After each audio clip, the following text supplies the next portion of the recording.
ہمارے شیخ و سند اعظم مولانا مفتی ظفر علی خان صاحب رحمہ اللہ فرمانے لگے، ایک عمل بتلا دیا انہوں نے اور کہا کہ اگر کوئی چاہتا ہے کسی عزیز مرحومین سے ملاقات کرے خواب میں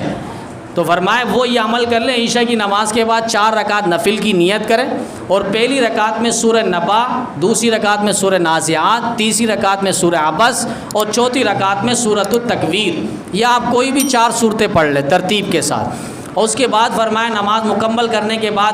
جن کو آپ نے دیکھنا ہے ان کے لیے آپ ان کو روح کو ثواب پہنچا دیں، ان کی بخشش کے لیے، راحت کے لیے دعا کریں۔ فرمایا کہ میں ایک خاتون سے ملاقات کرنی تھی، میرے عزیز اور رشتہ داروں میں سے تھی،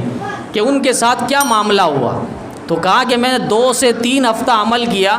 تو وہ خاتون مجھے ملی، لیکن اس حالت میں کہ فرشتے ان کو کشتیوں میں لے کر جا رہے تھے اور وہ کشتی سے نیچے گر گئی اور وہ ڈوبتی چلی گئی اور وہ نکل نہ سکی۔ اس کے بعد وہ کشتی سے جب پار آئی ان کو فرشتوں نے اٹھایا اور بٹھایا،